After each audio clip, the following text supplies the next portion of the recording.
Naririnig mo ba ang mga salitang mapanlinlang? Nakikita mo ba ang mga sugat na natamo?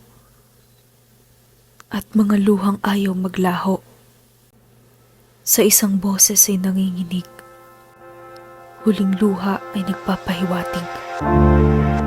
Sa likod ng katahimikan na sapit ng gabi, dinig ang ingay ng pagbagsak ng ating minimithi. Pagtangis, pagkasukulam, pagkabigo ang hain sa lamesa, liwanag na galing sa apoy ng kandila ang nagsisilbing gabay sa marahas na tadhana. Sa bawat takot sa aking mga mata, pagkamuhi sa aking kilay at ang mga salitang lumalabas sa aking bibig na ako lamang ang nakakarinig, ay kanyang nasaksihan. Sa aking bawat pagbangon, ramdam ko ang sakit simula ulo hanggang talampakan. Ang aking pagkauhaw sa tulog at pahinga ay gabi-gabi nasasaksihan ng aking papag at matigas na unan. Pangarap na tila sing taas ng bituin sa hirap nitong abutin. Ngunit bakit mayroong mga taong sadyang mapalad para ito'y madaling tahakin? Mataas na lamang ba ang kanilang pagtalon upang magkaroon ng ganitong pagkakataon? Hindi pa ba husto ang mga kalye sa aking talampakan at mga sugat sa aking tuhod? Ang hindi mabilang na paggulo ng aking tiyan dahil sa gutom at pagbagsak ng aking katawan dahil sa pagod? Determinasyon at kakaunting barya ang dala para sa laban na araw-araw tinatahak. Isa pang pagkakataon at ako'y babangon. Ang bulong ko sa aking sarili habang umiiyak. Hindi maaaring hayaan ko ang sarili ko na mawasak. Kaya ako'y sasabak kahit pa ito ay aking ikakapahamak. Ang iyong kabutihan ay hindi dapat tinatago dahil ito ang nagbubuklod sa bawat aspekto. Ito ang sandigan sa katotohanan upang hindi maglaho kailanman. Mga tao, isa pang salita para sa mga halimaw dahil sa kanilang kapangahasan. Sa isang segundo, ang ating buhay ay nagdurusa. Isang digmaang kalaban ng ating sarili na may halong parusa. Ang kapangyarihang pigilan ito ay nasa ating mga palad. Ang pagsuko ay kaduwagan na para bang hindi mo magawang lumabas sa iyong pugad. Pana ang dignidad sa palaso ng sangkatauhan. Sarili lamang natin ang mayroon tayo ngayon kaya tayo magpakatatag sa ating kapalaran upang ang lipunan na ito'y maging karapat-dapat na ipaglaban. Sa sulyap ng katarungan, nabulag ang mga mata dahil sa kahirapan. Hindi nagpapatinag upang malabanan ang kapighatian. Sa gabing madilim na puno ng kababalaghan, bawat puso at isipan ng mga dumaraan ay namumulat ng kanilang masilayan. Ang karumal-dumal na walang katarungan. Hindi maikukumpli ang pag-alingasaw ng katotohanan. Ilan ding buhay ang naglalaho sa bawat galaw ng mga mata. Hindi maaaninag ang katotohanan.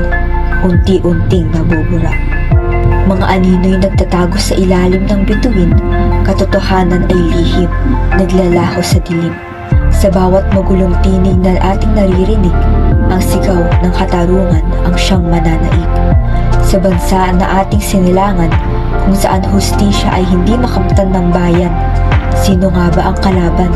Bakit ang mga nananaig ay ang mga nasa kapangyarihan? Kaakibat sa pagtulog ay pagtangis. Bakit nga ba nila ginagamit ang kanilang kapangyarihang kay dungis? Kailan nga ba matitigil ang bangungot na parang wala ng bukas? Nasaan na nga bang integridad? Bakit ang sistema natin bulag? Lahat na lamang ba ay madadaan sa bayan? Bakit tila natatalo ng dilim ang liwanag?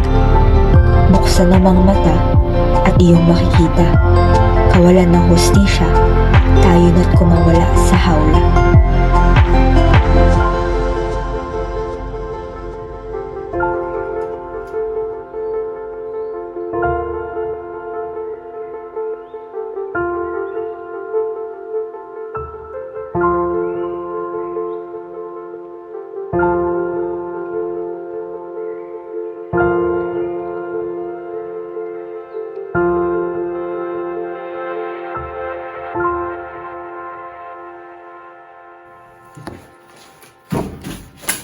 Tanggalin mo nga yung sombrero mo.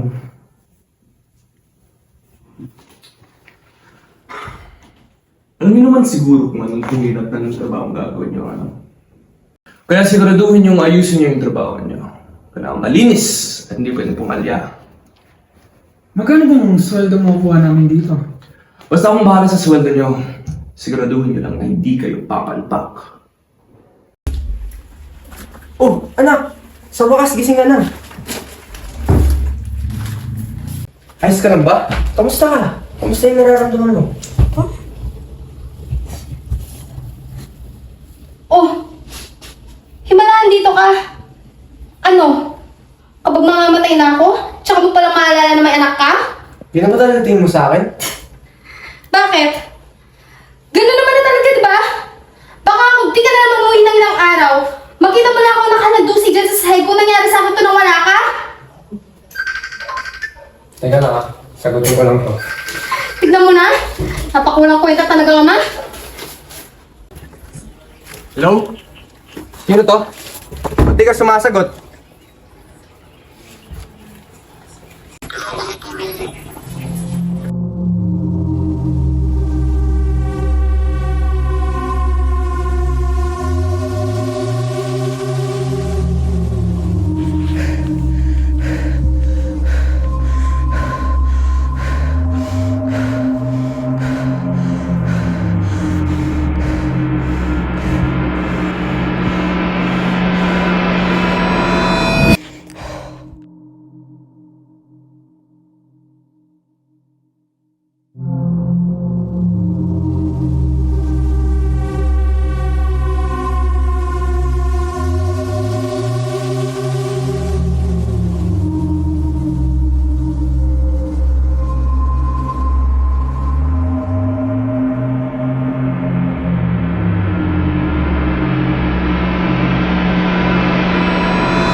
Uy, tsaka na pala. Pasensya ka na, medyo na-traffic ka sa talag eh. Okay lang. Tsaka nakamit ako eh, hindi ko napansin yun, no? Okay lang. Kailan ka ba kayo nandito? Meron. Doon, malayo nga na, traffic din. Okay lang, tara.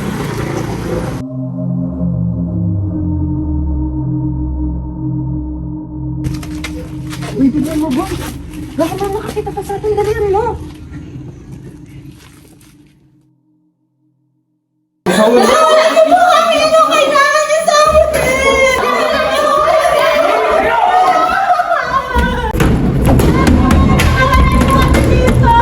Palama dito kami dito! Bakit yung ginagawa sa amin to?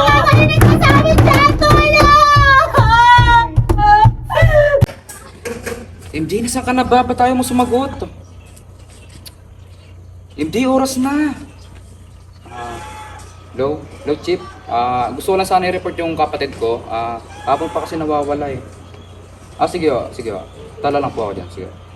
Sige po, Chip. Jason, naririnig mo ba yun? Jason! Ayun! No, bitawan niyo si Alexis! Saan niyo dadalhin si Alexis? Alexis!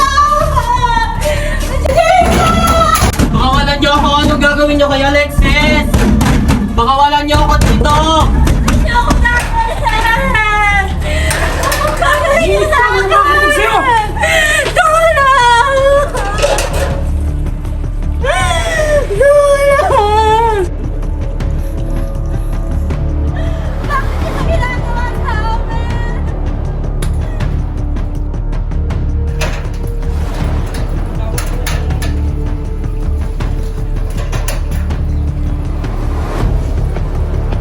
Saan niyo dinala si Alexis?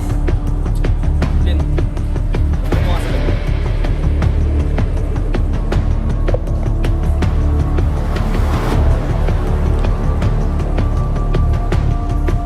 Bakit mo ba ito ginagawa sa amin, Erwin?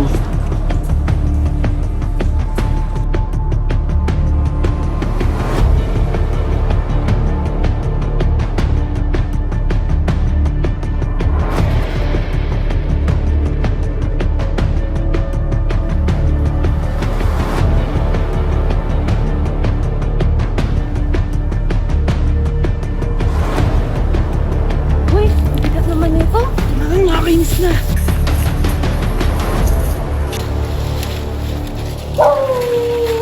Huwag mo bahala dyan, boy. Sipak muna ako.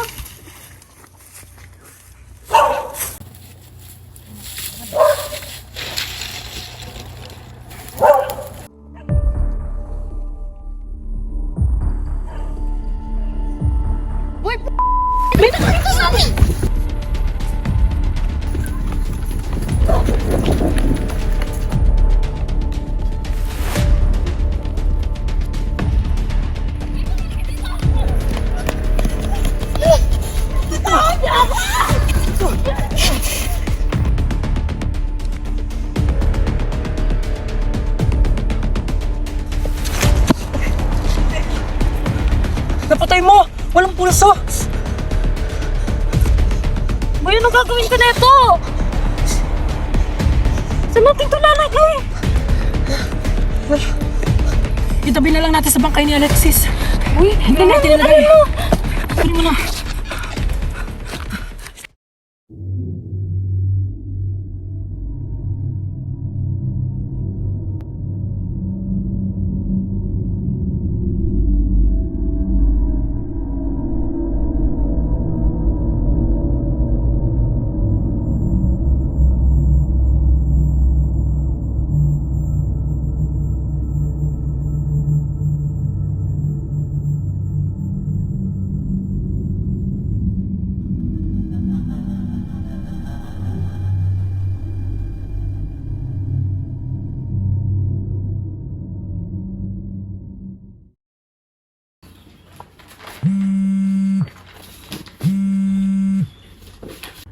Sir, pinatagpuan po dalawang bangkay dito sa Barangay Sapang Bayabas at isa naman po sa Barangay Madapdap. Nasa ka ngayon? Nandito po ako ngayon sa Barangay Sapang Bayabas at si Inspector Gabriel naman po ang nasa Barangay Madapdap. Sige, pumunta na ako dyan. Pilogo, anong dahilan ng pagkamatay? Sir, base po sa itsura ng katawan, yung isa po may tama sa ulo. Alatang bato yung nagamit. Yung isa naman po, nalunod. Kapareho-pareho po sa nakita sa Barangay Madapdap. Nalaman niyo na ba kung anong pangalan ng mga biktima? Yes sir, yung isa po si Jasmine Paret at yung dalawa lang po si Alexis Anak? Libero at Mark Jasmine? Cardona. Asan yung anak ko? Anak! Sino gawa sa'yo nito? Sino gumawa nito sa anak ko? Mrs., huminaan po muna tayo.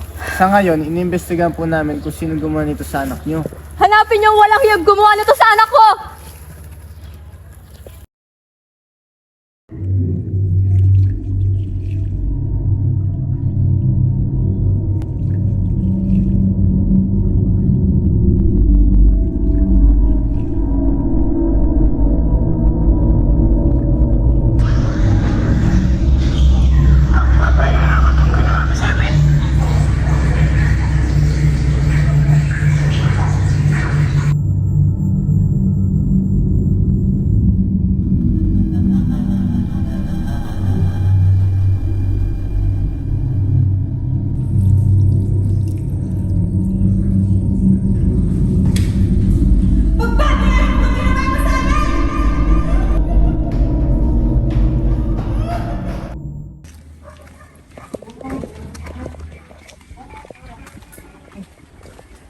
Oh, Alvin!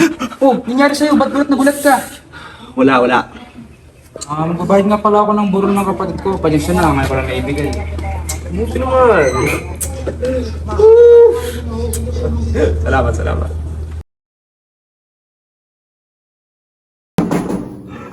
Oh, sige, pasok. Magandang umaga po. Sir, baka pwede namin makuha yung sweldo namin? Oo nga naman, boss. Wala na kami pera eh. Teka lang, hindi kayo makapaghintay. Buti na lang may isa pong namatay. Pero sino kayong pumatay sa batang yun? Kawawa naman. Huwag niyong sabihin na kayo pumatay doon, ha? Biro lang. Oh, eto. Sige, Clark. Here.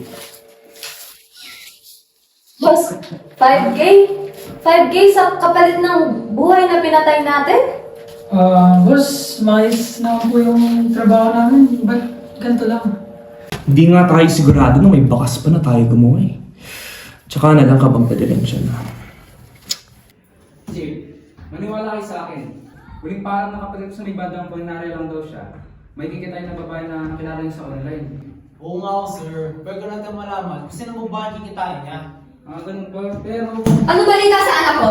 Bakit hanggang ngayon hindi niyo pa nalalaman kung sino pumatay sa kanya? Mrs., ginagawa naman po namin ng lahat para makita yung mga suspect. Kung ginagawa niyo ang lahat, edi sana nahanap niyo na kayo yung gumawa nito sa kanya. Ma'am, parang away na ako. Huwag na kayong magulo dito. Gagawin namin na lahat para maharap ng suspect.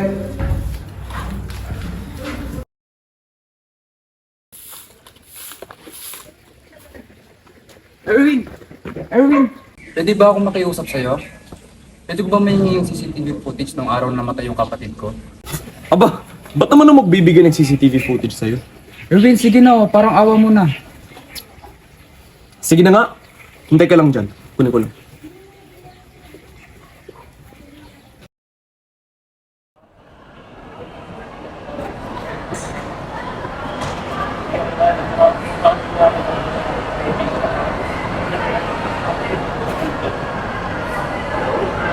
Teka, sino to lalaking to?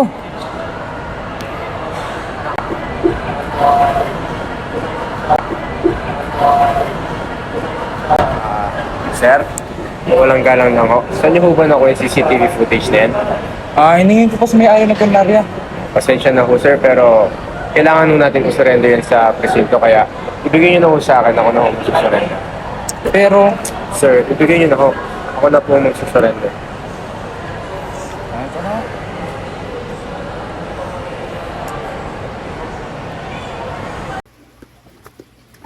Tao po! Tao po! Tao po! Magandang araw, sir. Ang mga biktima ho ay huling nakita dito sa pulinarya nyo. Kaya kung maaari, papasukan niyo kami para nga pag-imbestiga. Search warrant? Bakit? Ano ginawa ko? Kahit ano bang tingnan nyo dyan sa loob ng funerarya ko, wala kayong makikita.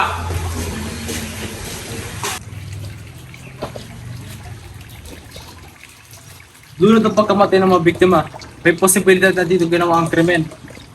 Spilyogo, sinong bakso ng funeraryang ito? yes sir!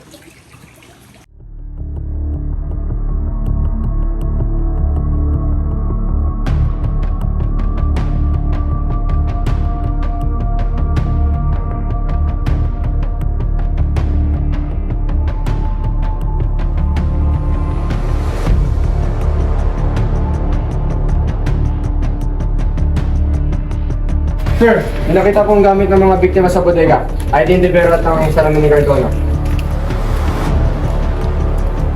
Arrestin mo yung may-ari ng funeraryang ito. Ikaw ay may karapatang manimik o magsawalang kibo. Ano man ang iyong sasabihin Ano ba to? gagamitin laban sa iyo sa anumang hukuman. Pinapamali! Pinagbibintangan niyo ako! Pakulan niyo ako! Dali mo!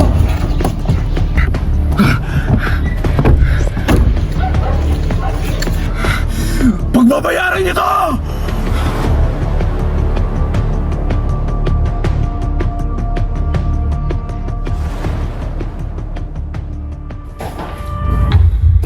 Ano yung motibo bago nagawang patay si Mark Diaz yung Cardona at Alex Libero? Ano ginawa nila sa'yo? Bakit mo sila nagawang buhay ng buhay?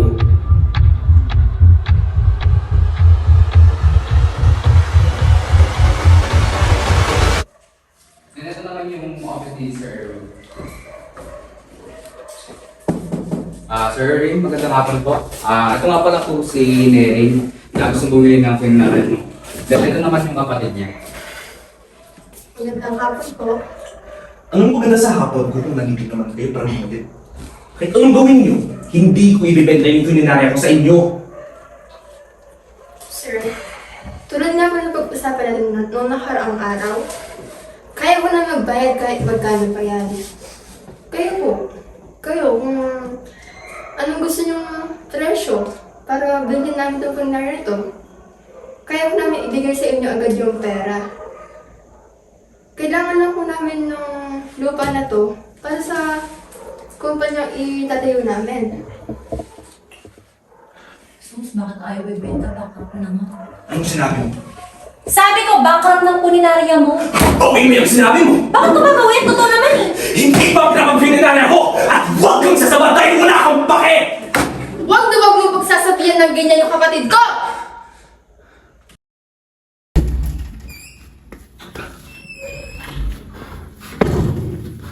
Bakit mo ako hiniyama ko? Pakawalan mo ako dito! Bakit ko naman gagawin yun? Kung di mo ako papakawalan, magkakaalaman tayo.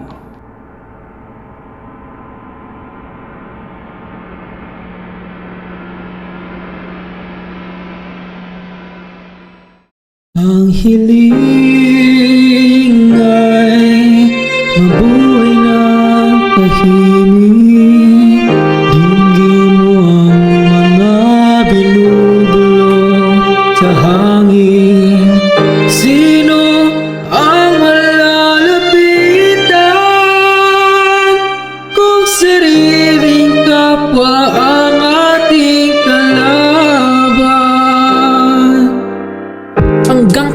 ka ito.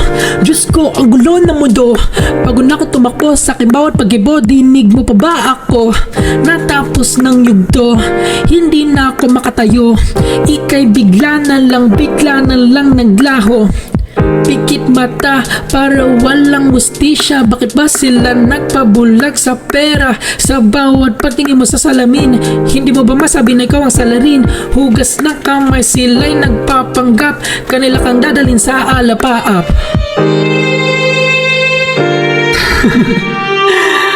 Pero bakit kaya ganun? Kahit saan ako lumingon, ang mundo'y parang inaalot. Kailan kaya magiging patas ang lahat? Yung tipong walang bahid ng dungis ang integridad? Saya sana na, no? Kaso wala eh. Pero na. Ang hiling ay mabuhay ng tahimik. Dinggin mo ang mga binubulong sa hangin.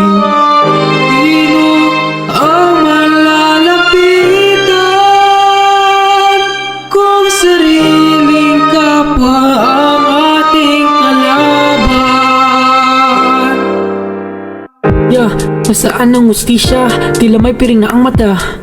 Bakit ang batas nila nabibingi at mga saksi ay wala nang nakikita? Sila ay may sariling pangarap, dulot ay sakit at paghihirap. Hiling namin ay ang katarungan, hindi ang inyong kasamaan. Sa aming pagkilos at bawat takbang, ang buhay namin ay bilang na lamang. Pagagos ng tubig ay maririnig, mga bawat kilos ay may pahiwatig. Sila'y basang-basa at nilalamig, ang mga sigaw ba nila ay hindi dinig. Paano kami maririnig?